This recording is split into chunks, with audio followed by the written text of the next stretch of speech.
ito na naman yung quality. Madaling makita. Hawakan mo yung semento dito. Unang-una yung semento, ganyan lang kakapal. Dapat 18 centimeters. 18 cm, mga 18 inches. Parang kalsada. Dapat ganyan kakapal. Ganyan lang ang nandyan. Pag subukan nyo mamaya, hawakan na nyo sa kamay, kayang durugin.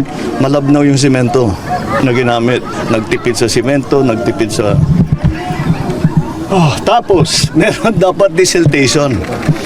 Dapat doon na naman sa kontrata, may desiltation, dredging, completed.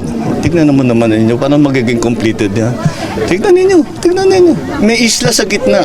Tinutubuan na ng damo na napaka...